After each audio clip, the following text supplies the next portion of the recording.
Before we begin, tell me, where are you watching from? Drop it in the comments. It's always fascinating to see where these stories are heard.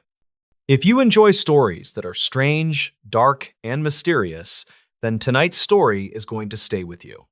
Not because of jump scares, not because of monsters hiding in the shadows, but because everything you are about to hear actually happened, and even today, no one can fully explain how it was possible. This story is known as 6 Million Steps, and this is the real story. Most people believe they understand distance. We measure it in miles, in kilometers, in time spent walking or driving. We trust maps. We trust trail markers. We trust that if we walk long enough in one direction, we will eventually reach something familiar. But there are rare places on Earth where distance stops behaving the way it should, where a short hike can stretch into something endless, and where each step quietly carries you farther away from reality than you ever intended. The man at the center of this story was named Daniel Mercer. Daniel was not reckless, he was not inexperienced, and he was not chasing danger. In fact, Daniel was the kind of person who planned everything carefully. He worked as a survey technician, mapping terrain for infrastructure projects. He understood elevation, slope, and distance better than most people ever would. Hiking was not a thrill for him. It was a way to feel grounded. In the fall of 2017, Daniel took a solo hiking trip to a remote mountain range in the Pacific Northwest. The area was legal to access, but rarely visited. Locals referred to the region casually as Deadland, not because of any official danger, but because almost nothing lived there. The soil was poor. The weather shifted unpredictably, and compasses were known to behave strangely, though no one had ever proven why. Daniel planned a 3-day hike. He filed his route with a local ranger station, packed enough food for 5 days, and brought a satellite locator beacon. According to his plan, the total distance he intended to walk was just under 30 miles. It was challenging, but well within his limits. On the first day, everything went exactly as expected. Daniel followed the trail markers, documented landmarks with his camera, and made camp just before sunset.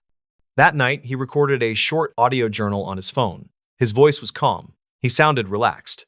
He said the forest felt unusually quiet, but not in a threatening way, just still. On the second morning, Daniel broke camp and continued along the trail. That was the last time anyone saw him following a marked path. At some point late that morning, Daniel noticed something strange. His GPS showed that he had walked less than 3 miles since sunrise. But according to his internal sense of time and effort, he should have covered at least double that distance. He assumed the terrain was slowing him down. Steep inclines can distort perception. Dense fog can do the same. By early afternoon, the fog had thickened to the point where Daniel could barely see 20 feet ahead. He checked his compass and frowned. The needle was rotating slowly, never settling. He tried again. Same result. Daniel did what he was trained to do. He stopped. He marked his position. And he decided to retrace his steps back to the last known landmark. But after walking for nearly an hour, nothing changed. The trees looked the same, the ground felt the same beneath his boots, no trail markers appeared, no break in the fog. According to his GPS, he was moving. According to his body, he was exhausting himself. According to the world around him, he was going nowhere. That night, Daniel did something he never did before. He walked after dark. In a second audio recording, his breathing was heavier. He laughed once, nervously, and said he must be more tired than he thought. He mentioned that his step counter showed an impossible number. He said the device claimed he had taken over 50,000 steps that day alone. He joked that it must be broken. On the third day, Daniel activated his satellite beacon. The signal was weak, but clear enough to be received. Rescue teams were dispatched immediately. Based on the coordinates, Daniel was less than 5 miles from his planned route. On paper, reaching him should have taken less than half a day. But when the first search team arrived at the location transmitted by the beacon, Daniel was not there. They expanded the search radius. They followed the signal as it drifted, sometimes jumping hundreds of yards between readings. It was as if the beacon itself was moving without a clear direction. 3 days later, a second signal came through. This time, Daniel's beacon transmitted continuously for almost an hour before going silent again. Using triangulation, search teams narrowed his position to a narrow valley surrounded by steep rock faces. That was where they found him. Daniel was alive. Barely. He was sitting upright against a rock, boots worn nearly smooth, clothing torn and soaked, hands raw and bleeding. He did not look injured in a conventional way. There were no broken bones, no signs of attack. But his body showed the kind of exhaustion typically seen in ultra-endurance athletes after days of nonstop movement. When Daniel was evacuated and stabilized, doctors estimated that he had burned through enough calories to suggest he had walked an impossible distance. When asked how far he believed he had traveled, Daniel whispered a single sentence: "I never stopped walking." In the weeks that followed, Daniel slowly recovered physically, but mentally, something had changed. He struggled to explain what happened in that fog. Every attempt ended the same way. He would stop mid-sentence, stare at the floor, and shake his head. Eventually, he agreed to give a full recorded statement. Daniel said that after the fog closed in, the forest began to repeat itself. Not in an obvious way, but in subtle patterns. The same fallen tree, the same bent branch, the same rock formation, over and over again. At first, he believed he was walking in circles, but then he realized something worse. His GPS data showed that he was moving in a straight line. Daniel said that time stopped behaving normally. He would walk for what felt like minutes, then check his watch and discover hours had passed. Other times, he would walk for what felt like an entire day, only to see that barely any time had moved at all. The most disturbing part came on what he believed was the fifth day. Daniel said he began hearing footsteps behind him. At first, they matched his own pace. When he slowed down, they slowed down. When he stopped, they stopped. He never saw anyone. The fog was too thick, but he could feel something following him, just out of sight. He said that every time he tried to turn around, the ground beneath him seemed to tilt, forcing him forward. Daniel eventually stopped sleeping altogether. Every time he closed his eyes, he felt like he was falling backward, as if the world behind him no longer existed. At some point, he checked his step counter again. The number displayed was over 6 million. Daniel said that was the moment he understood something was very wrong, because no human body could survive that kind of distance. And yet, he was still standing. When rescue teams later analyzed Daniel's equipment, they confirmed that his step counter was functioning correctly. Based on stride length and wear patterns on his boots, experts estimated that Daniel had indeed walked a distance equivalent to several hundred miles. But here is where the story becomes truly unsettling. The total time Daniel was missing was just under 8 days. Even under extreme endurance conditions, even if Daniel had walked non-stop, even if he never slept, the distance implied by 6 million steps should have taken weeks, not days. There was only one explanation that fit the data. Daniel had been walking somewhere else. Today, Daniel refuses to hike. He moved away from the Pacific Northwest and avoids forests entirely. He says that sometimes, late at night, when everything is quiet, he still feels the urge to keep walking, as if stopping is dangerous. He once told an interviewer that he does not believe he was lost. He believes he crossed into something adjacent to our world, a place where distance stretches and time folds, a place where the only way out is to keep moving. And he believes that if he had ever stopped walking completely, he would never have come back. That is the real story of 6 million steps. And if you ever find yourself walking through fog, feeling like the world around you is repeating, do not trust your sense of distance. Because some paths do not lead somewhere. They only take you farther away. This story is about a phenomenon that defies the laws of probability and enters the realm of the truly impossible. It involves a woman who decided to take a solo trip across the United States to find herself, only to discover that someone, or something, had already found her. Imagine traveling thousands of miles, changing your plans at the last minute, and staying in places you never intended to visit, only to see the exact same face waiting for you at every single stop. This is not a story about a stalker in the traditional sense. It is a story about a glitch in reality that became a personalized nightmare. Before we begin, tell me, where are you watching from? Drop it in the comments. It is always fascinating to see where these stories are heard. This is the story of the same stranger who appeared in every city I visited. Our main character is 28-year-old Sarah Jenkins.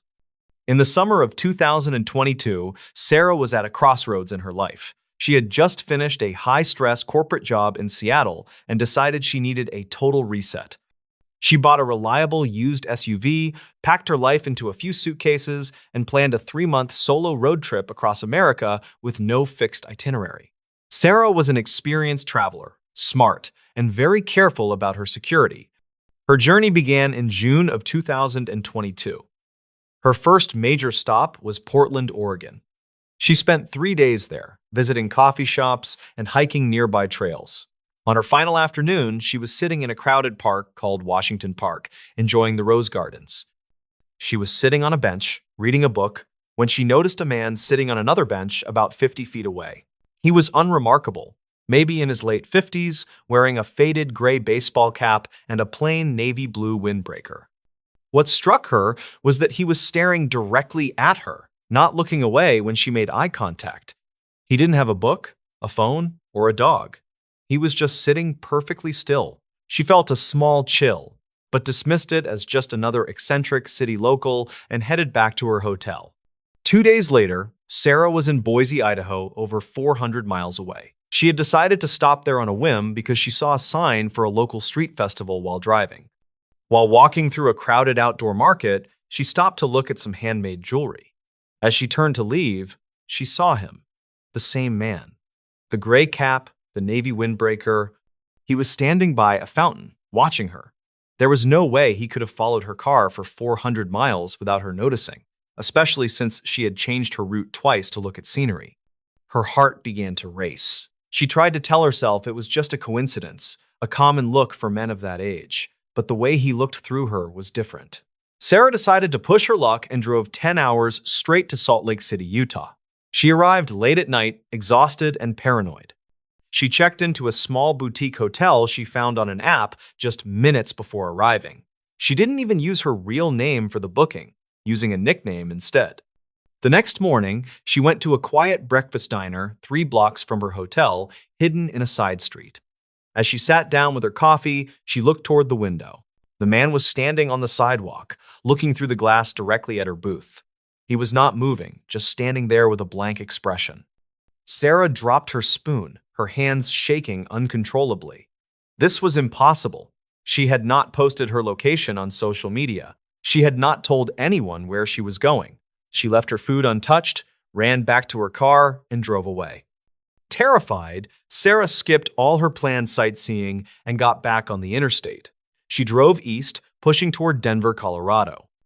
To test her theory, she took a series of back roads, doubling back on her tracks twice and stopping at a random, dusty gas station in the middle of a desolate stretch of Wyoming. She stayed in her car, locking the doors and watching her mirrors for hours. No one followed her. The road was empty. She felt a wave of relief, thinking she had finally lost him. She reached Denver late that night and decided to stay with an old college friend named Chloe to feel safe. That evening, Sarah and Chloe went to a rooftop bar in downtown Denver. It was crowded, loud, and filled with the smell of expensive cocktails. Sarah was finally starting to relax, laughing for the first time in days as Chloe told her stories about work. She felt the safety of the crowd. She glanced toward the elevator bank at the far end of the roof. The doors opened, and the man in the gray cap stepped out. He did not go to the bar. He did not look for a seat. He walked to the edge of the glass railing, turned his back to the city lights, and stared across the crowded deck until his eyes locked onto Sarah's. He raised one finger and pointed directly at her, his face devoid of any emotion. Sarah screamed, clutching Chloe's arm so hard she left bruises. Chloe looked in the direction of the elevator, but the man was gone. He had vanished into the crowd in a matter of seconds. Sarah told Chloe everything. They called the police, but there was nothing they could do. No crime had been committed, and Sarah had no photos of the man. The police told her to get some rest and stay in well-lit areas. The next morning, Sarah decided the trip was over. She was going to drive straight to her parents' house in a tiny town in Kansas, a place the man could not possibly know about. She drove for 8 hours, her eyes glued to the rearview mirror. She saw nothing but open highway and the shimmering heat of the road. She arrived at her parents' quiet suburban home at 10 o'clock at night. Her father, a retired police officer named Jim, met her at the door. She broke down in tears, explaining the stranger who was haunting her journey. Jim took it seriously. He locked every door, checked the perimeter with a high-powered flashlight, and sat in the living room with his service weapon nearby. Sarah finally felt she could sleep in her childhood bedroom, a place that felt truly disconnected from the outside world. Around 3 o'clock in the morning, Sarah woke up to a sound. It was a soft, rhythmic thud against her window. Her room was on the second floor. She froze, her breath hitching in her throat. She slowly crept toward the window and pulled back the heavy curtain just an inch. The man was standing in the backyard, perfectly illuminated by the motion sensor floodlight Jim had installed. He was looking up at her window. He was no longer wearing the windbreaker. He was wearing the exact same outfit Sarah had been wearing the day she left Seattle 3 weeks ago, a bright yellow rain jacket and black leggings. He reached into his pocket and pulled out a small printed photograph. He held it up against the light so Sarah could see it clearly. The photograph was of Sarah, taken from inside her SUV through the windshield while she was driving on the interstate between Idaho and Utah. In the photo, Sarah looked terrified, looking into her rearview mirror. But the most disturbing part was the reflection in the mirror in the photograph. It showed the man sitting in her back seat, inches away from her head while she was driving 70 miles per hour. He had been in the car with her. Sarah backed away from the window, screaming for her father. Jim ran into the room and then out into the backyard with his weapon drawn, but the yard was empty. There were no footprints in the soft garden soil under the window. There was no sign of anyone. The floodlight was still on, but the man had vanished. The next day, Jim took the car to a professional mechanic who specialized in security. They stripped the interior, checking under the seats, behind the door panels, and inside the trunk, looking for trackers or hidden cameras. They found nothing. But when they pulled the cabin air filter out from behind the glove box, they found something tucked inside. It was a small, handwritten note on a piece of faded yellow paper. It said, "You have a beautiful soul. I think I will keep it in every city we visit." Sarah realized then that the man was not following her car. He was not a person in the traditional sense. He was a manifestation of a glitch, a persistent anomaly that had attached itself to her existence. He didn't need a map or a tracker because he was part of the reality she was moving through. She was the anchor, and he was the shadow. Sarah eventually sold her car and moved to a high-rise apartment in Chicago with 24-hour security and no windows that could be reached from the ground. She rarely travels now, and she never goes anywhere alone. She still sees him sometimes, usually in the reflection of a store window as she walks by, or standing at the very back of a crowded subway car. He never approaches her anymore. He just stands there, wearing the gray cap, waiting for the next city, the next stop, the next piece of her life he can claim. And that, my friends, is why this story of the stranger who exists everywhere at once is truly strange, dark, and mysterious.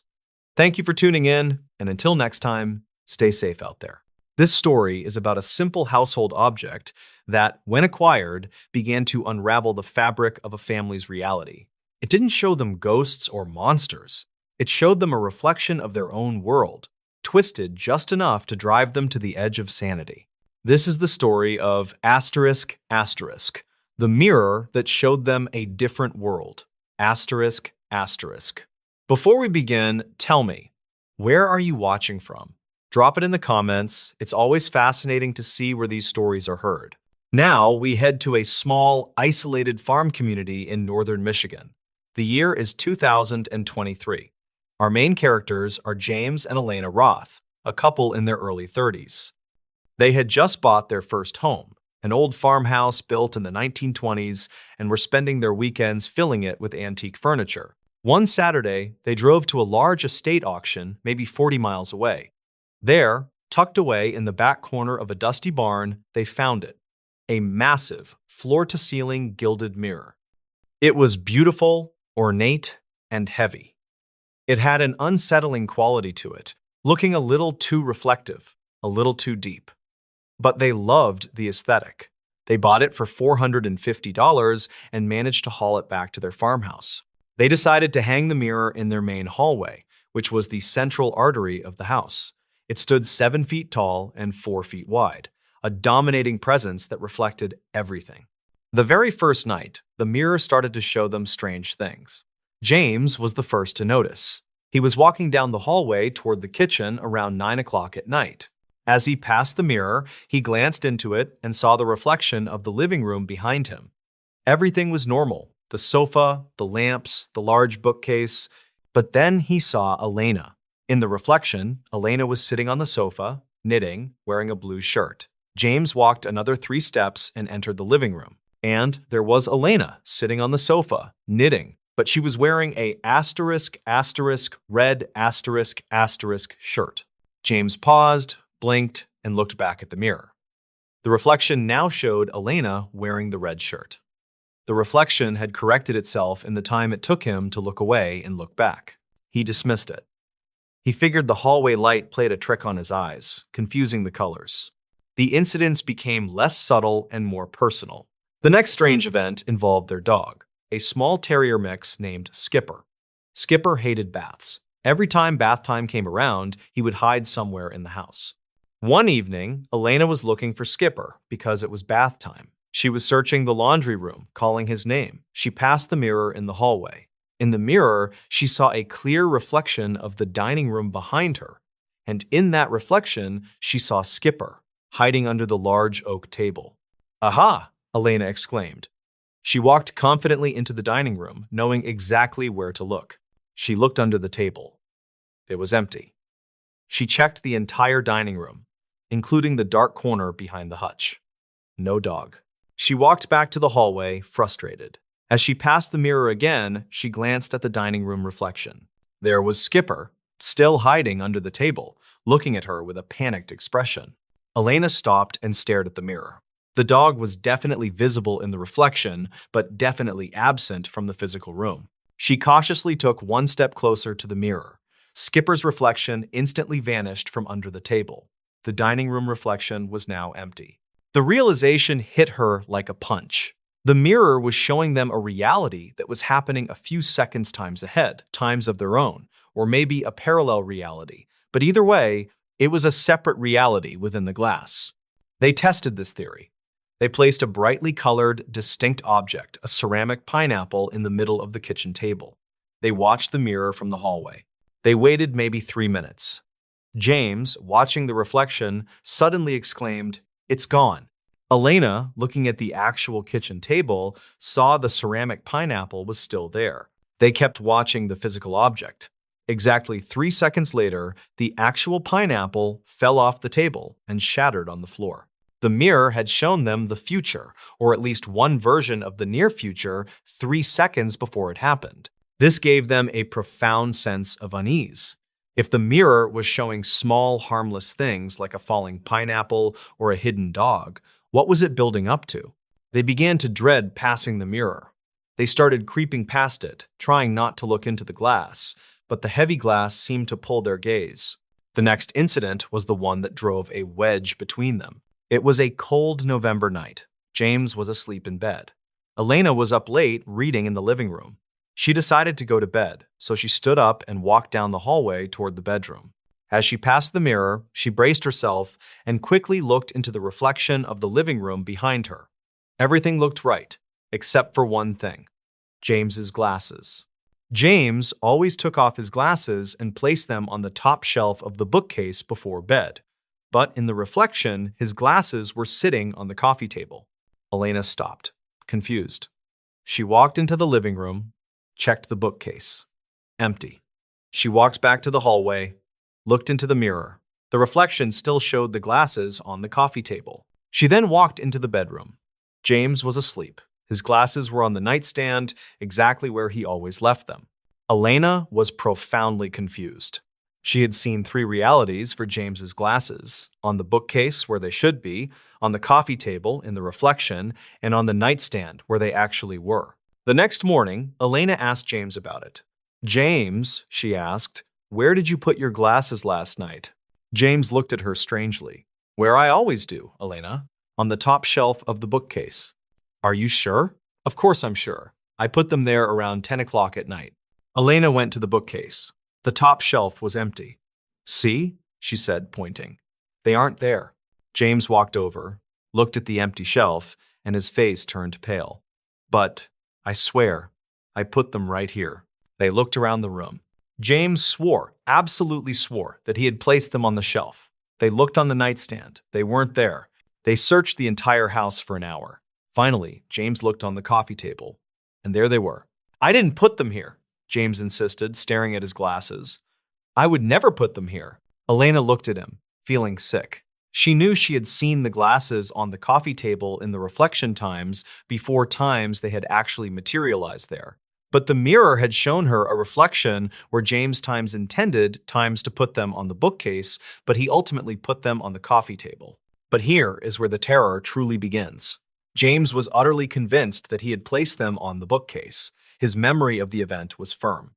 He started to believe that Elena was moving his things to try to prove her strange theory about the mirror. He began to distrust her. The next thing to vanish was their wedding picture. They walked past the mirror, and the reflection of the living room showed the picture frame above the fireplace. They walked into the living room, and the picture frame was gone. It had vanished from the physical world. They searched the house for 3 days. They finally found the picture frame tucked neatly under their bed, a place neither of them would ever put it. James and Elena realized that the mirror wasn't just showing them a parallel world, it was actively creating the differences by confusing their memories and manipulating objects. It was attacking their trust and their reality. They finally decided to get rid of it. They couldn't bring themselves to smash the heavy glass, fearing what might come out of the shattered reflection. They decided to sell it at an antique dealer in the next state. They listed the mirror for sale online. A man named Mr. Peterson called immediately and offered them $5,000, 10 times what they paid for it. He said he had been looking for a mirror of this exact type for years. The man came the next day with 2 movers. The movers wrapped the mirror in thick blankets and carefully carried it out of the house.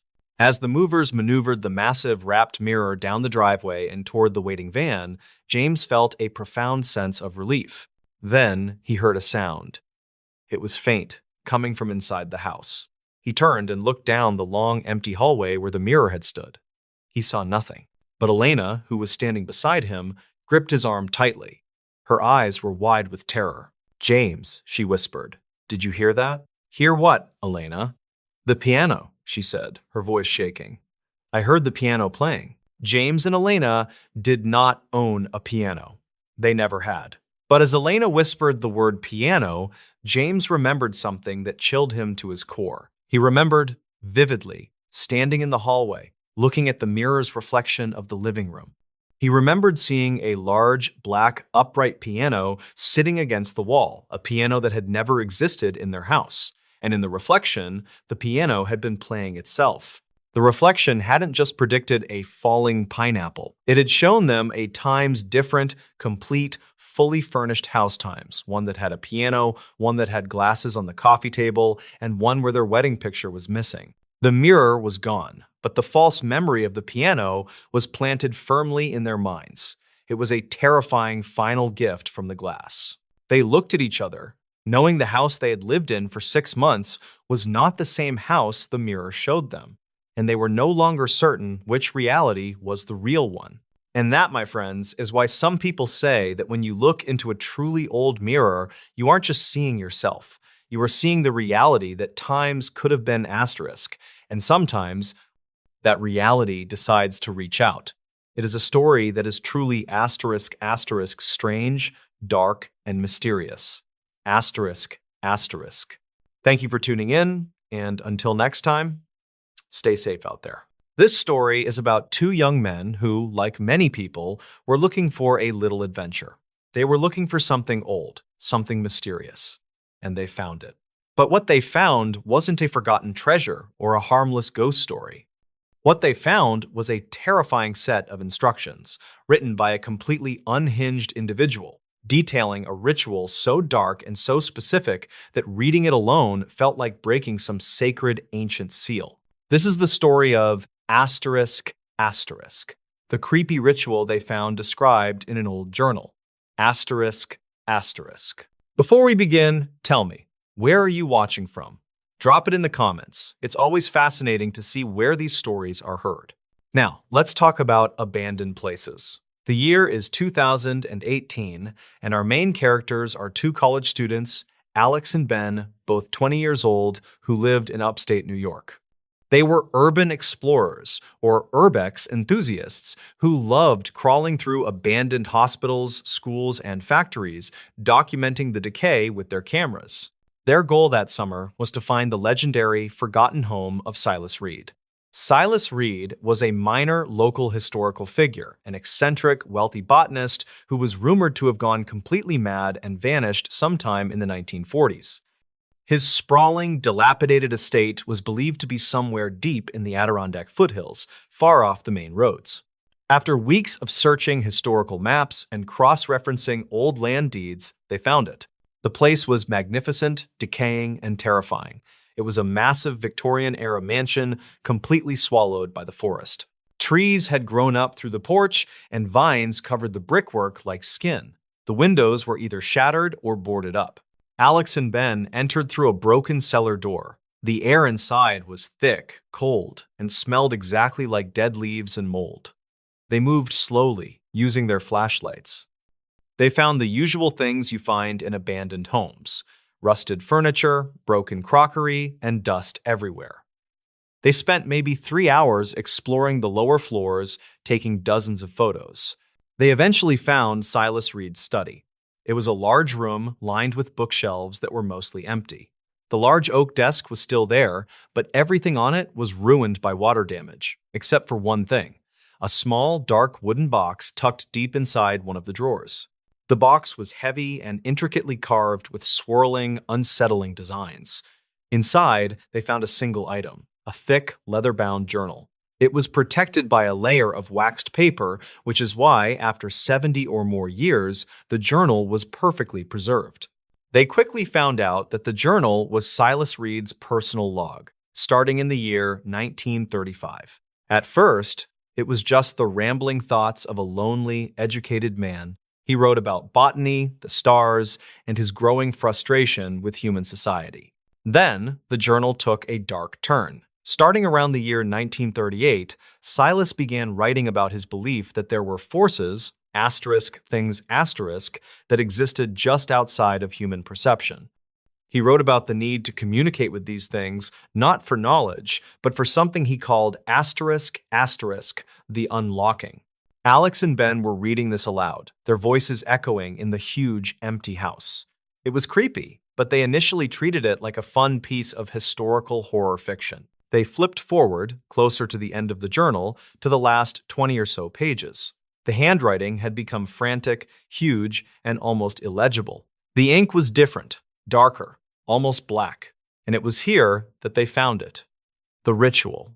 Silas had written down the ritual with extreme, terrifying precision, and he titled it simply ***, the cycle of three.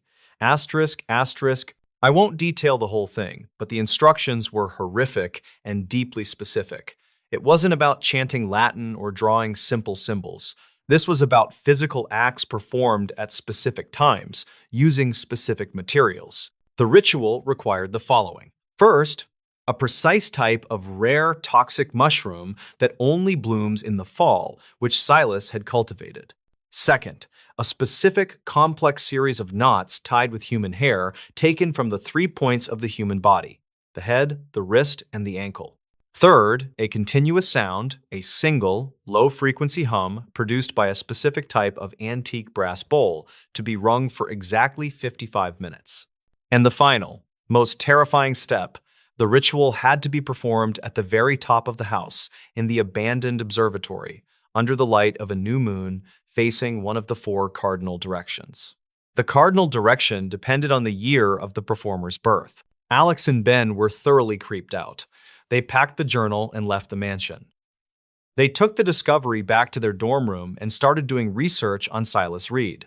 they discovered that Silas vanished in the autumn of 1942. He wasn't just missing. His entire house was quarantined by the county sheriff for a short time, though no official reason was ever given. The only local rumor was that he had a horrible accident involving some of his exotic plants.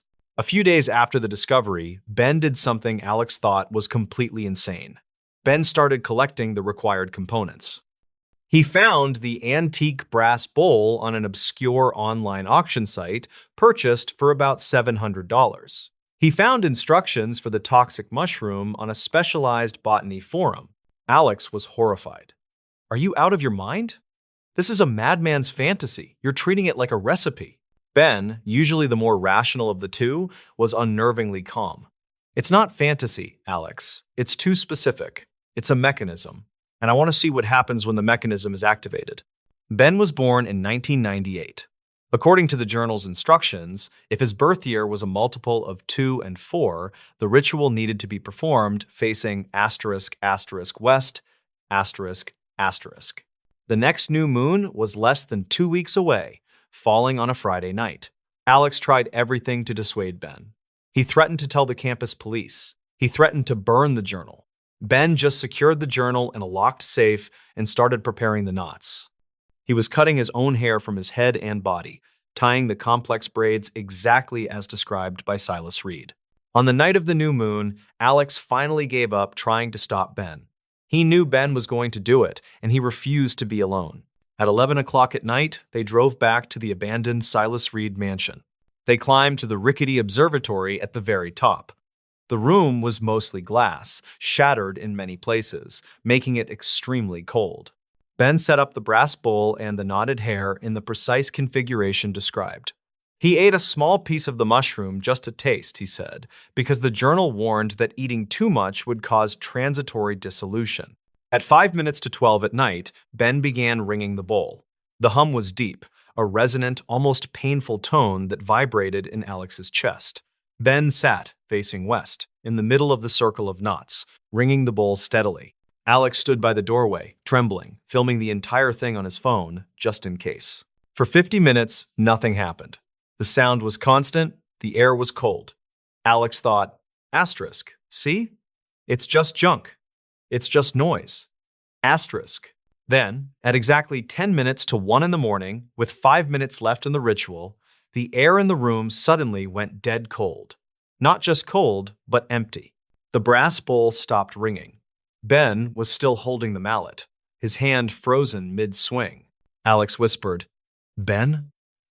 Ben didn't respond. He didn't move. Alex walked over and tapped Ben's shoulder. Ben's skin was ice cold, and his body was rigid. He looked down at Ben's face. Ben's eyes were wide open, staring straight ahead, and they were completely glazed over, pure white. Alex screamed and grabbed Ben, pulling him up. Ben's body was heavy, like a sack of rocks. As Alex dragged Ben toward the door, he heard it. A single, distinct sound coming from the corner of the room. It was the sound of something large dragging itself across the wooden floor. Alex didn't look. He dragged Ben down the crumbling stairs, across the ruined study, and finally out of the mansion. He threw Ben's inert body into the passenger seat of their car and sped away. He drove Ben straight to the emergency room. The doctors had no explanation for Ben's condition. He wasn't in a coma, his brain activity was normal, but he was completely unresponsive. He was diagnosed as being in a state of catatonic mutism. Alex told the police, a heavily edited version of the story, that they were exploring an old house and Ben had collapsed. The police were suspicious but found no evidence of foul play. The doctors couldn't find a trace of the toxic mushroom in Ben's system. Ben stayed catatonic for 3 weeks. Then, one morning, he simply woke up. He was fine. He remembered everything. He remembered the journal, the ritual, the hum of the bowl, but he refused to talk about the final 5 minutes. He refused to talk about the moment the brass bowl went silent. Alex pressed him. "Ben, what did you see? What happened?" Ben eventually agreed to tell Alex, but only once, and only after they had completely destroyed the journal and the brass bowl. They burned the journal until it was ash and threw the bowl into the deep river. The next day, Ben explained. He said the humming of the bowl wasn't meant to call something to the room. It was meant to tune his perception. And in the final minute, as the cold descended, he could suddenly see the air itself. The air wasn't empty. It was full of massive, invisible shapes, like colossal black silhouettes pressing in on the observatory glass. And when the sound stopped, he didn't freeze because he was scared. He froze because he looked down at the palm of his own hand.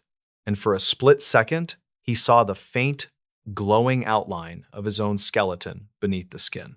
He said he didn't see a thing in the corner. He realized that the single dragging sound he heard was the sound of his own body times starting to be pulled apart times at the molecular level by the presence of those enormous silent shadows. The ritual worked. It provided the unlocking. Ben lives a normal life now, but he has one enduring symptom. Every time he is alone and things get perfectly quiet, he hears a faint, low-frequency hum. He knows it's the residual vibration from the ritual. And he knows that every time he hears it, those shadows are just outside of his visible perception, and they are listening. And that, my friends, is why you never, ever, times follow instructions you find in a dead madman's journal. It is a story that is truly strange, dark, and mysterious. Thank you for tuning in, and until next time, stay safe out there. This story is about the chilling, relentless sensation that you are being watched not by a single stalker, but by a phenomenon. Our main character started to notice a face, the same face appearing in every photograph, every crowd, every fleeting glimpse of human life. This wasn't just coincidence. It was a terrifying, systematic intrusion that made him question if his entire world was a carefully crafted stage set just for him. This is the story of he kept seeing the same woman in every crowd. Before we begin, tell me, where are you watching from? Drop it in the comments. It's always fascinating to see where these stories are heard. Now, let's travel to Chicago, Illinois. The year is 2014. We meet a man named David Chen. David was 32 years old, working as a data analyst. He was organized, logical, and deeply skeptical of anything that couldn't be quantified or proven with a spreadsheet. The incident that started everything was small, insignificant, and completely ignorable. David was scrolling through his phone, looking at photos from a major city marathon he had attended the previous Sunday. He wasn't running, he was just a spectator. He stopped on a wide-angle shot he had taken of the starting line, trying to capture the energy of the crowd.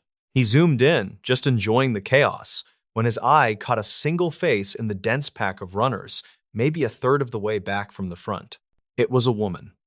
She had distinct features, long, straight black hair, a narrow face, and a pair of large, square, red-framed glasses. It was a memorable face.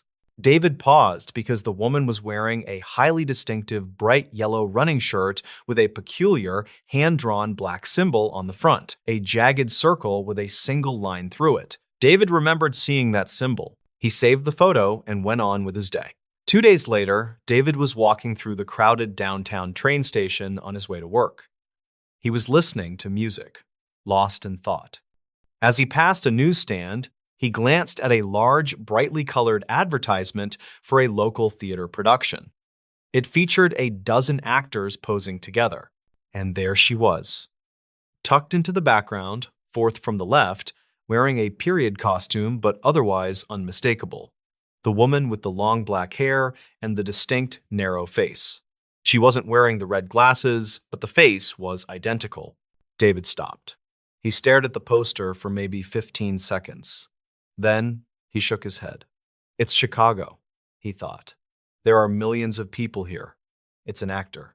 Maybe she just looks similar to the runner. He took a quick, discreet photo of the poster and walked on.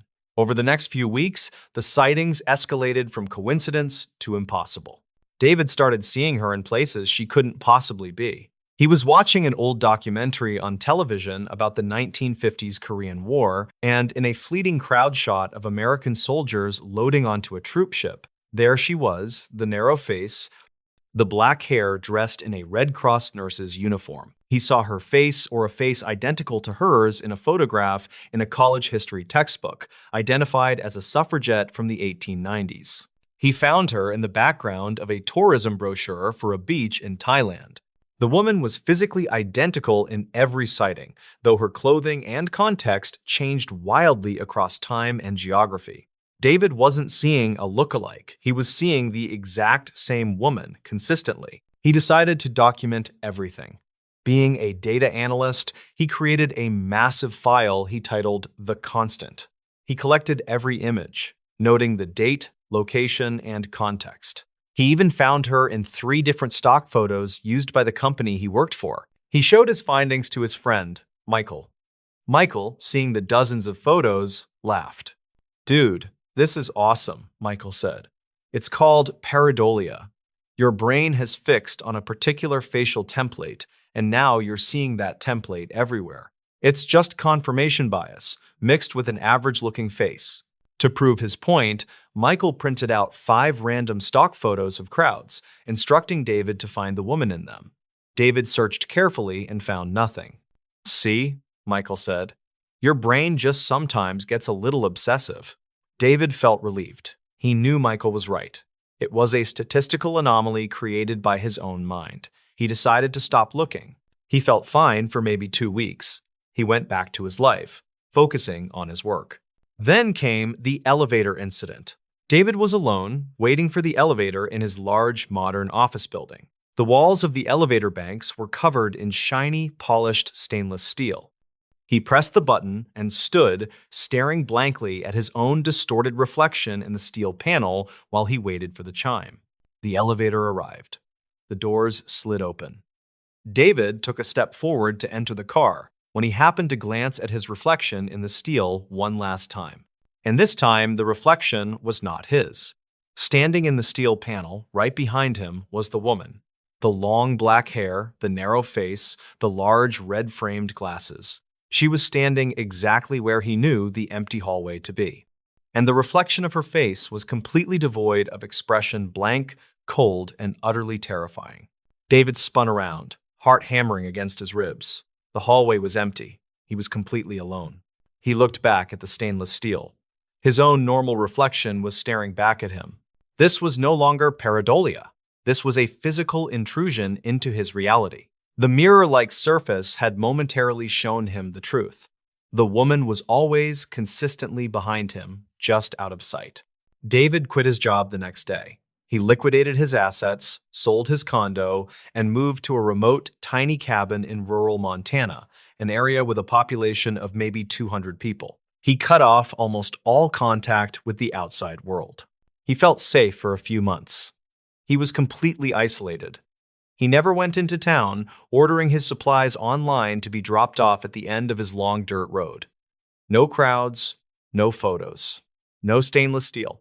Then, one snowy afternoon, he decided to clean out the cabin's old basement, which hadn't been touched in decades. It was musty, filled with old mining equipment and boxes of junk. He moved an ancient, crumbling pile of newspapers.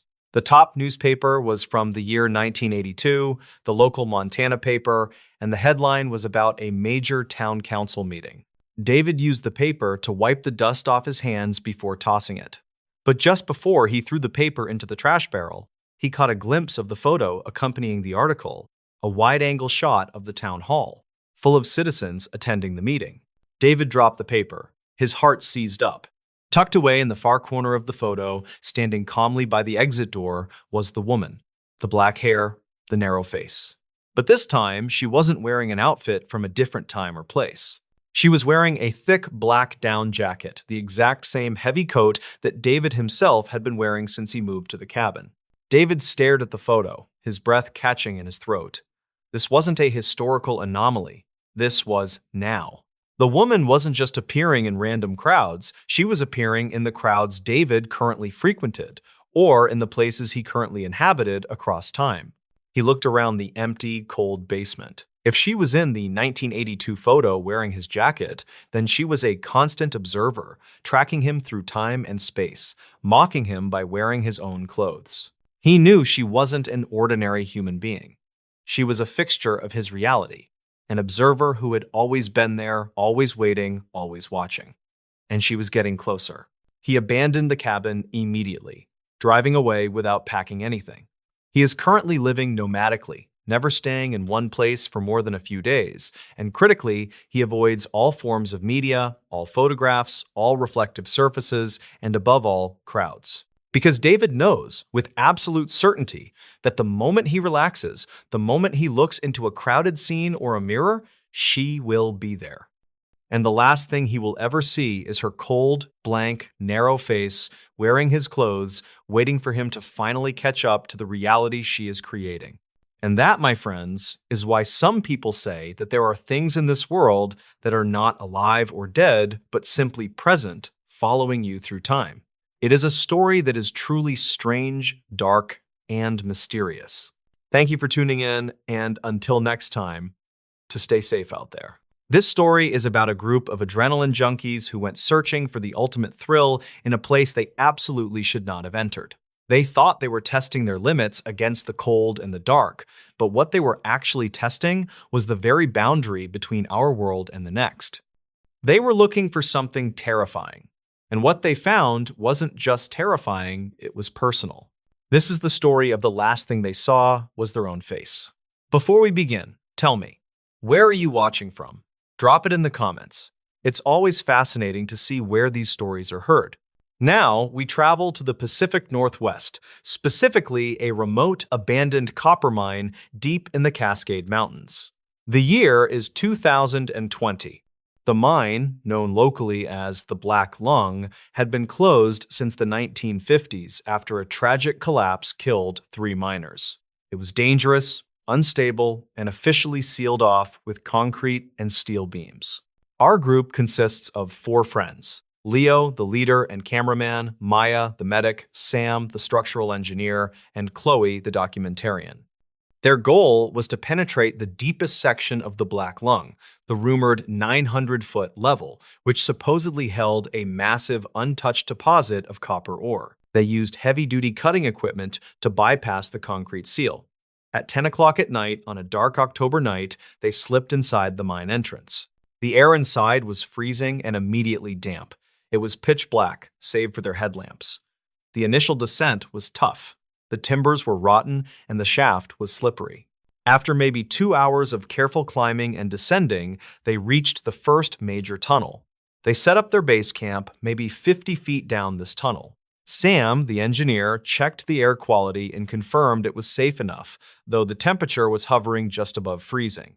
They pressed forward into the labyrinthine tunnels. They were using high-powered flashlights, but the light seemed to be swallowed by the blackness of the damp stone. It was strangely quiet. The natural echoes you expect in a mine were muted, as if the walls were absorbing sound. Their primary challenge was the descent to the 900-foot level. The main shaft was collapsed. Sam found a side passage that was barely big enough for a person to squeeze through. It led downward, steeply. Leo, ever the thrill-seeker, went first. They were all wearing communication headsets. Leo was maybe 20 feet down when he spoke into his mic, his voice tight with adrenaline. "It's weird down here. It feels compressed. I can barely breathe." Maya, checking his oxygen levels remotely, confirmed his vitals were fine. "It's just the tight space, Leo. Keep going." Leo continued his descent. When he reached the bottom of the cramped shaft, he emerged into a massive cavern. He gasped into the mic. "Guys, you won't believe this," he said. "It's enormous. It's easily 50 feet tall, and I can't even see the far wall. And there's something here." He directed his powerful light beam around the cavern. The beam eventually landed on the center of the floor. There, carved directly into the bedrock, was a perfectly smooth, circular stone slab. The slab was maybe 4 feet in diameter, and it was polished to an impossibly high sheen, reflecting the light perfectly. It looked exactly like a massive, primitive mirror. Sam squeezed through the tight passage next, followed by Maya and Chloe. All 4 stood in the cavern, silent, staring at the reflecting stone slab. "What is that?" whispered Chloe. "It's unnatural. Look how smooth it is." Sam walked carefully toward the slab, shining his light on it. "It's not glass. It's obsidian, maybe? It's reflecting everything, but it feels cold, colder than the rest of the mine." As Sam's light hit the slab, the reflection was stunningly clear. The four figures of the urban explorers were perfectly visible in the center of the mine floor. Leo, filming the entire thing, noted something strange. Wait a second. Look at our reflections, guys. Look closely. They all stared into the polished slab. Their reflections were clear, but there was a distortion. The four reflected figures were standing closer together than the actual people were. They were huddled, almost pressed shoulder to shoulder, even though in reality, they were standing maybe 6 feet apart. Maybe it's the curvature of the stone? Maya suggested, uneasy. It's not curvature, Sam whispered. Look at the background. In the reflection, the enormous cavern was gone. Instead of the massive dark space they were in, the background of the reflection was pure, featureless white. They were looking at four figures huddled together in a brilliant white void. Then, the reflection did something that made their blood run cold. The reflected figures in the stone slab began to move, independently of the people standing over them. The reflections of Leo, Maya, Sam, and Chloe slowly turned their heads. They turned to look at the center of the mirror, not at the ceiling, but directly at the actual people standing above the slab. The reflected faces were still their own faces, but they were frozen in expressions of utter primal terror. Leo screamed, "Move! Get away from it!" They stumbled backward, tripping over their own gear. The polished stone slab seemed to glow faintly in the dark. As they scrambled back, two things happened almost simultaneously. First, they realized the terrifying silence was gone. The mine was no longer quiet. It was filled with a chorus of faint, choked whispers. It sounded like dozens of voices, all talking at once, frantic and muffled, emanating from the walls themselves. Second, Sam, the engineer, glanced down at the reflection one last time as he backed away. The four terrified reflected faces were no longer looking up at them. The reflections had completely vanished. Instead, the center of the obsidian slab was now reflecting a single, enormous, dark face. It was a face composed entirely of shadows, featureless except for two deeply sunken holes that looked like empty eyes. The face took up the entire diameter of the stone. The mine air grew instantly, impossibly cold. The whispering voices intensified into a panicked shriek. "Go, go, go," Leo yelled. They turned and raced for the cramped upward passage, scrambling in a blind panic. Sam was the last to climb into the tight shaft. He was pulling his heavy backpack when he heard a sound, not the whispering, but a single, distinct, wet thump behind him. He shined his light back into the cavern, desperate to see what the dark face belonged to. He didn't see the dark face. He saw Chloe. Chloe was lying face down on the cold stone floor, maybe 20 feet away from the polished slab. She wasn't moving. "Chloe," Sam screamed into his mic. "I've got eyes on Chloe. She's down." He started to crawl out to retrieve her, but Leo screamed back. "Sam! No! Get up here now! The air is collapsing." Sam hesitated. He looked at Chloe, inert on the ground, and then he looked at the polished stone slab. 1 times 17, 17 and 1 times and 45 and 18 7, 1 17 of a stant brooding. The stone was no longer reflecting the cavern, or the white void, or the dark face. It was reflecting Chloe's body. And slowly, agonizingly, the reflection of Chloe's body began to fade, starting with her feet and crawling upward like cold ink spreading on paper. In the final second, before Sam turned and scrambled into the passage, he saw the mirror had faded entirely. All that was left in the reflection, right where Chloe's face had been, was a single, tiny, frozen image of her own screaming face. Sam slammed himself into the narrow shaft and scrambled upward. He, Leo, and Maya got out of the black lung 30 minutes later, frantic and covered in grime. They called the police. Search and rescue launched an immediate mission, but the team was only able to get 70 feet inside before the tunnel system collapsed completely. There was no sign of Chloe. She was gone. The authorities dismissed the incident as a tragic caving accident exacerbated by panic. But the 3 survivors know the truth. They know that whatever was in that cavern, that ancient reflective stone, was not just reflecting light. It was reflecting the boundary between life and whatever came next. And when it was done with its victims, it absorbed them completely, leaving behind only the personalized horror of that final, panicked, reflected image. And that, my friends, is why this story of a mind with a mirror is one of the most strange, dark, and mysterious I have ever heard. Thank you for tuning in, and until next time, stay safe out there. This story is about the thin, terrifying line between what we imagine in our sleep and what actually exists in the physical world. We have all had those nightmares where we wake up gasping, heart racing, only to realize with a wave of relief that it was just a dream. But for one woman in a quiet suburb, that relief never came. Instead, she opened her eyes to find that the horror she thought she had escaped was standing right at the foot of her bed, waiting for her to join the waking world. This is the story of the nightmare that became reality when she woke up. Before we begin, tell me, where are you watching from? Drop it in the comments. It is always fascinating to see where these stories are heard. Now, we head to a peaceful neighborhood in Savannah, Georgia. The year is 2022. Our main character is 31-year-old Maya Vance.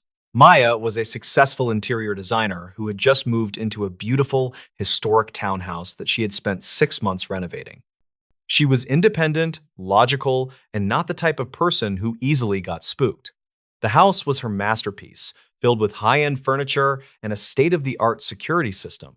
On the night of October 14th, 2022, Maya went to bed around 11 o'clock at night.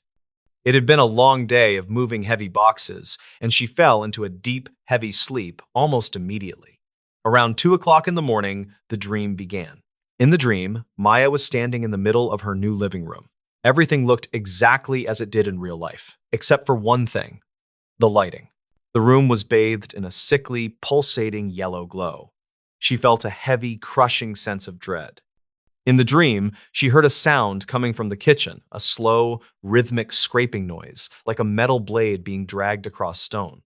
Maya walked toward the kitchen, her heart pounding against her ribs. When she reached the doorway, she saw a figure. It was a tall, unnaturally thin man with skin the color of wet parchment. He was hunched over her kitchen island, and he was holding a long, rusted carving knife. He was slowly, methodically carving deep, jagged lines into the marble countertop. The man stopped and slowly turned his head. He had no eyes, just deep, hollow pits filled with a thick, black fluid. He opened his mouth to reveal rows of needle-sharp teeth and whispered one word: "Found."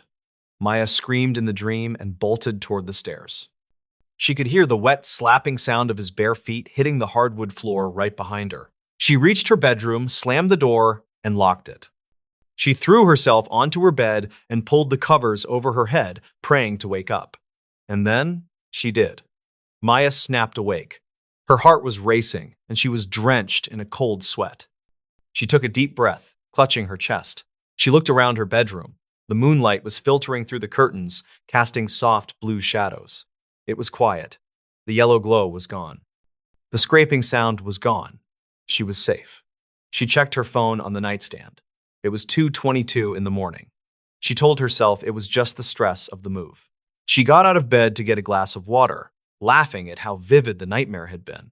She walked to her bedroom door and reached for the handle. She stopped. The door was already unlocked.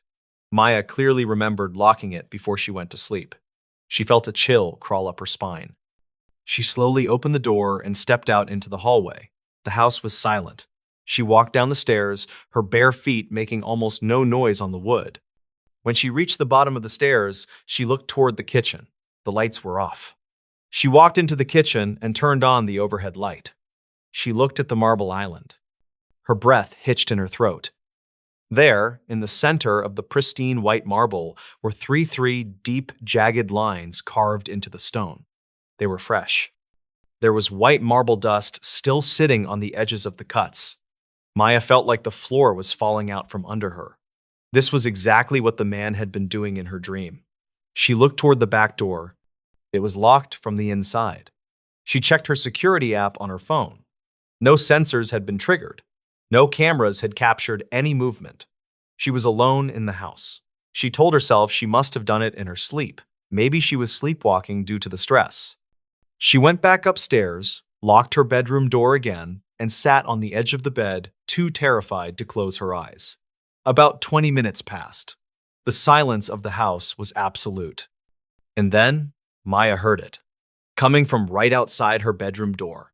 The slow, rhythmic scraping noise. It was moving closer. Maya grabbed her phone and dialed 911. But as the line started to ring, her phone screen suddenly flickered and turned bright, pulsating yellow. The call disconnected. The scraping noise stopped right outside her door. Maya stared at the bottom of the door, where a sliver of light from the hallway usually showed. That sliver of light was now blocked by two dark, thin shadows. Someone was standing right there, and then the doorknob began to turn. Slowly, methodically. Maya watched in horror as the lock she had just engaged clicked open by itself. The door creaked open just a few inches. A thick, black fluid began to ooze from the hinges, dripping onto the floor with a wet, slapping sound. Maya scrambled to the corner of her bed, screaming for help. The door swung wide. Standing in the doorway was the man from her dream, the parchment skin, the hollow pits for eyes, the rusted knife. He stepped into the room, and as he did, the blue moonlight vanished, replaced by that sickly yellow glow. He leaned forward, the black fluid leaking from his eye sockets, and he whispered the same word, "Found." Maya threw her lamp at him, but it passed through his body as if he were made of smoke. He lunged at her, the rusted knife raised high. Maya squeezed her eyes shut and felt a sharp, searing pain in her shoulder. She screamed one last time, and then, total darkness. Maya woke up again. She was back in her bed. The sun was shining through the windows. It was 8 o'clock in the morning. She was gasping for air. She immediately reached for her shoulder. There was no pain. There was no blood. Her nightshirt was dry. She looked at her bedroom door. It was locked. She felt a massive wave of relief. It had been a false awakening, a dream within a dream. She got out of bed, feeling a bit shaky but immensely grateful. She went downstairs to the kitchen, determined to put the whole ordeal behind her. She walked to the marble island to start the coffee. She stopped. The 3 jagged lines were there. They were carved deep into the marble. Maya backed away, her hands shaking. She looked at her phone. The screen was normal, but when she checked her call logs, there was a call to 911 at 2:22 that lasted 0 seconds. She ran to the front door, wanting to get out of the house. As she reached for the deadbolt, she caught her reflection in the hallway mirror. She stopped. She slowly pulled the collar of her nightshirt down, exposing her right shoulder. There, etched into her skin in dark, bruised lines, was the word "found." The nightmare hadn't ended when she woke up. The nightmare had simply waited for her to be fully conscious so she could experience the terror of knowing it was real. Maya Vance moved out of that house that same day. She never went back, not even for her furniture. She tells people she moved because of the commute, but the truth is, she is terrified of falling asleep in any room with a marble counter, because she knows that somewhere that man is still carving, and he knows exactly where she is. And that, my friends, is why this story of a dream that crossed the border into reality is truly strange, dark, and mysterious.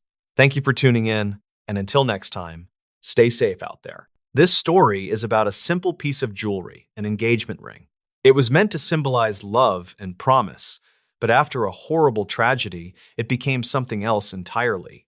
A conduit, a connection, a terrifying link between the living and the dead.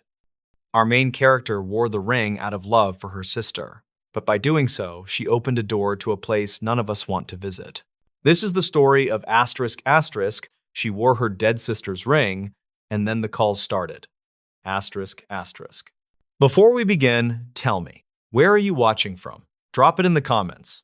It's always fascinating to see where these stories are heard. Now we head to Charleston, South Carolina. The year is 2012. We meet our main character, a 25-year-old woman named Clara Jensen. Clara had an older sister, Diana, who was 2 years her senior. They were incredibly close best friends, inseparable, sharing secrets and dreams. Diana was engaged to a wonderful man named Ethan. Their wedding was scheduled for the following summer. Diana's engagement ring was a very old, distinctive heirloom, a rose gold band with a large antique emerald at the center, set in a unique, almost Gothic pattern. It was a beautiful ring, but it had a weighty, almost cold feeling to it, even in the warmest room. Then tragedy struck. It was a cold, foggy Tuesday morning in the month of February.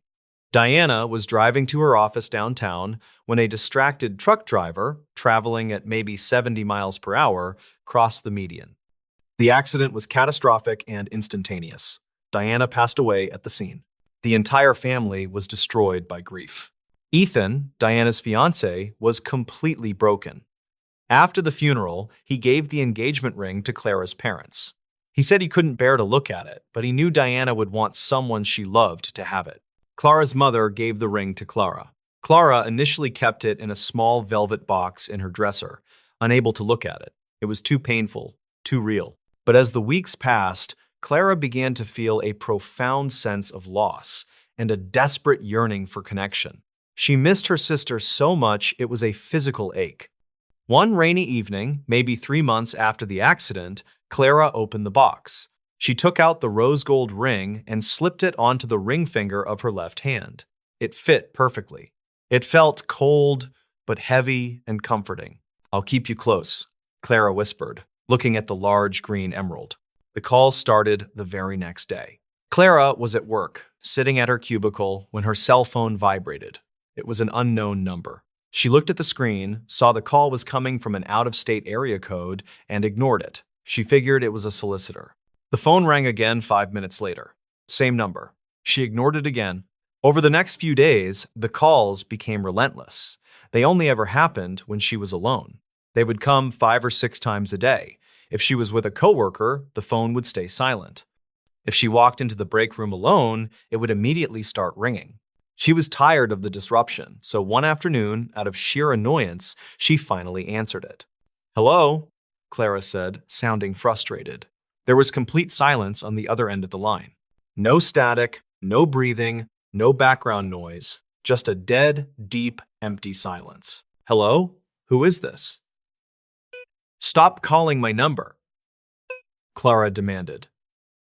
After maybe 5 seconds of the deep silence, she heard a sound. It wasn't a word. It wasn't a breath. It was a low, mechanical asterisk, asterisk, click, asterisk, asterisk. And then the line went dead. The call was over. Clara blocked the number. The next day, her phone started ringing again. The number was different, but the area code was the same. She blocked that one too. This continued for nearly 2 weeks. She would block a number, and a new one would immediately pop up the next day, always the same strange area code. She was starting to feel unnerved. This wasn't a solicitor. This felt targeted. One night, the phone rang late, around 1 o'clock in the morning. Clara was half asleep. She picked it up immediately, without looking at the screen. "Stop calling me," she mumbled. The familiar, deep silence was there. But this time, it was different. This time, the silence felt heavy, like it was pressing against her eardrum. And then, she heard the sound. Not the click this time. This time, it was a faint, almost inaudible asterisk, asterisk chuckle. Asterisk, asterisk. It was a dry, quick, singular sound, like air escaping a sealed chamber. And it sounded familiar, horrifyingly familiar.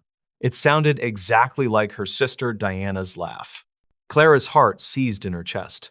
She dropped the phone, she picked it up again, trembling, and shouted, "Diana, is that you?" The chuckle was gone. Only the deep silence remained. Then the single, mechanical, asterisk, asterisk, click, asterisk, asterisk. The line went dead. Clara couldn't sleep the rest of the night. She started checking the phone records. She wrote down every number, every call time, and every single time she wore the emerald ring. The calls asterisk, asterisk, only asterisk, asterisk came when the ring was on her finger. If she took it off for an hour and put it in the box, the calls stopped immediately. She thought about taking the ring off forever, but the yearning for her sister was too strong. She had to know if it was really Diana. She decided she would wear the ring and times answer times the next time it rang, but she would keep her mouth shut. She would listen. The phone rang the next afternoon. Clara was sitting alone in her apartment. She slowly picked up the phone. The deep silence. Clara said nothing. She waited. 1 second, 2 seconds, 3 seconds. Then She heard the sound again. The faint, dry chuckle, asterisk. And then, slowly, a sound like paper being crumpled. And a voice, not a cheerful voice, but a voice distorted by something terrible, something that sounded like it was speaking through water. The voice was thin, reedy, and unmistakably female. It whispered a single sentence. Asterisk, the light is gone. Asterisk. Clara froze, tears welling up. That was Diana's voice. That was her sister's voice, but warped by agony. Clara managed to stammer, "Diana, what light? Where are you?" The voice whispered again, closer now, a terrible sound of effort. Asterisk. The car, the fog. I need to find the asterisk, and then the horrible, mechanical click, The line went dead. Clara was convinced this was a supernatural connection, and her sister was trapped somewhere. She went to Ethan, Diana's former fiancé, and told him everything. She showed him the logs, the phone numbers, and played him the recording she'd made of the last call. Ethan, a pragmatic engineer, dismissed it as grief and an elaborate prank. But when Clara handed him the phone and showed him the numbers, he recognized one of the area codes.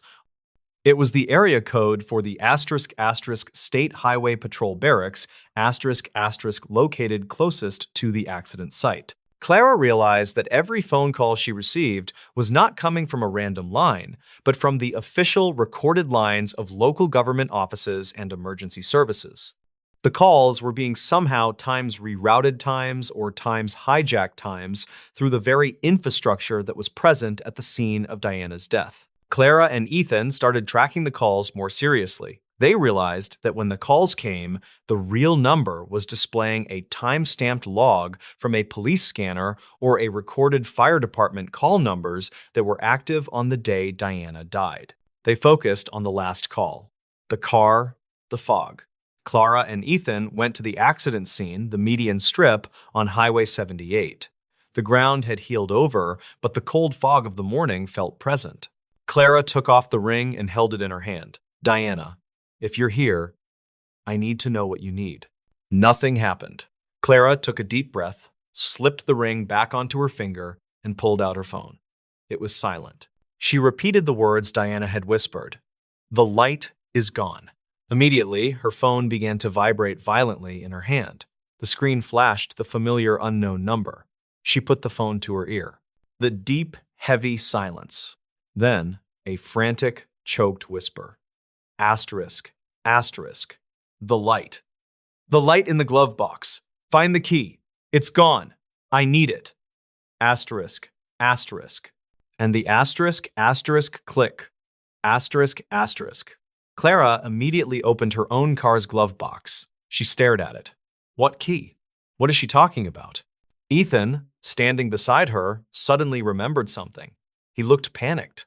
"The safety deposit box," Ethan whispered, his voice cracking. "The one with the deed to her condo. We couldn't find the key anywhere after the funeral. We assumed she lost it." Clara and Ethan drove to Diana's old car, which had been stored in an impound lot for months. They had already searched it 3 times. Clara, wearing the ring, went directly to the glove box. She reached deep into the compartment and felt a small, hard shape lodged far in the back corner. She pulled it out. It was a safety deposit box key. It must have been thrown there by the force of the impact.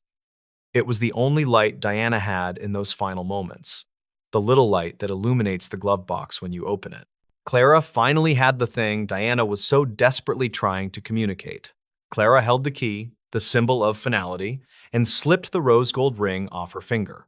She placed the ring and the key side by side in the velvet box. She closed the lid. Clara never put the ring on again. She found a buyer for the emerald, had the setting melted down, and donated the money to a local charity in Diana's name. The phone calls stopped completely. The unknown numbers vanished from her phone log. The silence returned to normal. But years later, Clara admits that sometimes, when her phone rings late at night and it's an unknown number, she hesitates. because she can never quite shake the memory of that strange, warped voice and the sound of her sister's dry, quick, mechanical chuckle all brought to her by a single piece of antique jewelry. And that, my friends, is why some people say you should never wear the relics of the dead. It is a story that is truly strange, dark, and mysterious. Asterisk, asterisk. Thank you for tuning in, and until next time, I'll stay safe out there. Before we begin, tell me, where are you watching from? Drop it in the comments. It's always fascinating to see where these stories are heard. Now, let's set the scene. The year is 2007. We are in a quiet, unassuming suburb of Portland, Oregon. The house in question, a two-story colonial with a detached garage, looked perfectly normal from the outside. It was the kind of house you wouldn't look at twice. And that's exactly what made what happened inside so terrifying. The couple who bought it were Mark and Julia Hayes. Mark was a history professor, a pragmatic man who believed in facts and documented evidence. Julia was an artist, creative and open to possibilities, but still grounded. They were in their late 40s and looking for a fresh start. They bought the house, located at 3734 Willow Creek Road, in the month of May, and moved in shortly after. The problems started subtly, almost immediately, and were quickly dismissed as moving stress or forgetfulness. The first incident involved Mark's desk. Mark had a meticulous system for organizing his historical documents. On a Tuesday afternoon, Mark clearly remembered leaving a stack of rare Civil War-era letters worth close to $10,000 neatly piled on the left corner of his large oak desk. He left the study to grab coffee. When he returned only 5 minutes later, the letters were gone. He tore the room apart. Julia helped him. They searched for over 2 hours. Nothing. Mark, annoyed, blamed himself. He figured he must have moved them to a shelf while on the phone, forgetting the entire transaction. 3 days later, the letters reappeared. They weren't tucked away or hidden. They were back on the left corner of the desk, in the exact pile he had left them in originally. Mark was stunned. He hadn't touched the desk since the search. Julia hadn't been in the room. This wasn't just misplacement. This was a momentary, physical relocation of objects. The incidents escalated and began to involve their memory. Julia started forgetting conversations. Mark would mention something, say a dinner reservation they had made for the following Saturday, and Julia would look at him blankly. "Reservation for what, Mark?" "We agreed we were ordering pizza," she would insist. She would be so firm, so absolutely certain of her memory that Mark would start to doubt his own. Was he the one having the lapse? He was getting older, after all. The reverse also happened. Julia would bring up a detailed memory. "Remember when we decided to paint the kitchen that pale blue?" Mark would have no recollection whatsoever of the decision, the discussion, or the color choice. They would argue, becoming increasingly frustrated and scared by the gap between their realities. One evening, Mark was downstairs watching television. He paused the show and went upstairs to the master bedroom to retrieve his glasses. He walked into the room, grabbed his glasses from the nightstand, and walked back downstairs. He unpaused the television. He watched maybe 30 seconds of the show before he looked down. He wasn't wearing his glasses. He checked his pockets. Not there. He realized he had walked upstairs, gone into the room, seen the glasses, and somehow returned downstairs without them. It was a blank spot, a momentary loss of logic and purpose that only lasted the time it took him to walk down the stairs. But here is where it gets truly unsettling. He didn't realize his mistake until he got back downstairs. It was as if a piece of his consciousness had been momentarily muted. Julia was also experiencing this sense of being muted. One afternoon, she was upstairs painting in her studio. She needed a specific shade of crimson paint. She went downstairs, walked into the kitchen, opened the refrigerator, and stood there for a full minute, staring at the milk and eggs. She eventually closed the refrigerator door, walked back upstairs to the studio, and sat down, completely forgetting why she had gone downstairs in the first place. She didn't realize she still needed the crimson paint until 20 minutes later. They started keeping logs. Not just a journal, but a detailed log of every object misplaced, every memory lapse, and every time they had to recheck a room because it felt wrong. They quickly noticed a disturbing pattern. The lapses in memory, the misplaced objects, they almost always occurred when they were moving between rooms, specifically when they were on the stairs or passing through the main hallway. The house itself seemed to be the trigger. The most terrifying moment happened in the month of October, 5 months after they moved in. Julia was in the living room. She glanced down the long main hallway toward the kitchen. She saw Mark standing at the kitchen counter reading a newspaper. She called out to him, "Mark, can you take the dog out in a minute?" Mark didn't move. He just kept reading the paper. Julia called again, louder this time, "Mark." Still no movement. She sighed and started walking down the hallway towards him.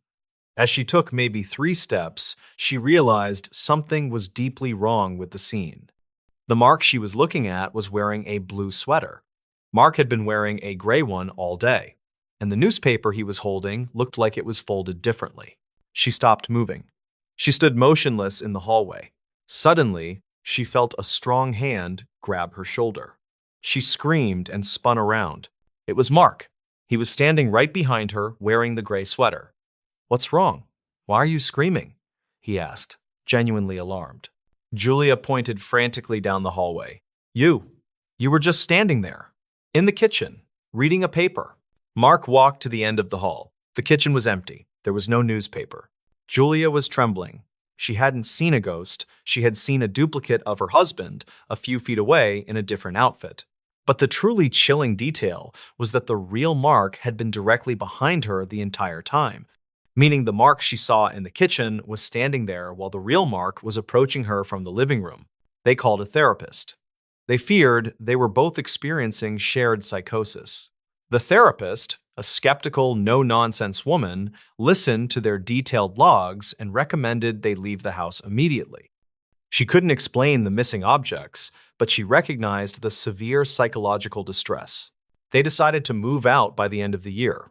As they were packing, Mark was wrapping a large mirror in the main hallway. He was securing the bubble wrap with heavy packing tape when he paused. He looked at the reflection of the hallway in the wrapped mirror. Everything looked normal, but then he noticed something that was not normal. There was a section of the hallway wall near the coat closet that was painted a dark, unsettling shade of maroon. In real life, that section of wall was painted the same pale cream as the rest of the house. Mark immediately stopped packing and went to that spot on the wall. He touched it, smooth, painted cream. He backed up, looked at the mirror. The mirror still showed the maroon wall. He grabbed his flashlight and shone it at the spot. Nothing changed. The reality was cream. The reflection was maroon. Then he noticed a tiny, almost invisible seam in the wallpaper where the mirror showed the maroon section. He peeled back the cream wallpaper. Underneath, he found 2 layers of old paint. The bottom layer was a dark, dried blood maroon. He called Julia over. They spent the next hour pulling down all the wallpaper in that section. The maroon paint was there, sure, but what was behind the paint was the ultimate terror. Underneath the maroon paint, someone, the previous owner, perhaps had written thousands of tiny, repeating phrases. The phrases were written in a jagged, panicked hand, repeating the same lines over and over. "Where is the key?" "It is not Tuesday." "I didn't say that. I can't remember." It was a written chronicle of the same exact psychological chaos they had been experiencing. Someone else had lived in that house and been systematically stripped of their sanity and memory, just like Mark and Julia. The house wasn't haunted by a ghost. It was haunted by a psychic residue of madness, the building itself feeding on the confusion of its residents. Mark and Julia left the house that day, leaving all their furniture behind. They sold it months later, disclosing everything they knew to the buyers, a large investment firm. They never got any confirmation, but they heard rumors that the house was immediately torn down and the lot paved over. To this day, they still occasionally catch themselves confusing a memory, or looking for an object they know they put down but cannot find. They call these moments the house tingle, a horrifying little reminder that the house may have been destroyed, but the infection it planted in their minds is permanent. And that, my friends, is one of the most terrifying examples of a physical location driving a person, or in this case, a couple, completely and utterly insane. It's a truly strange, dark, and mysterious story. Thank you for tuning in, and until next time, stay safe out there.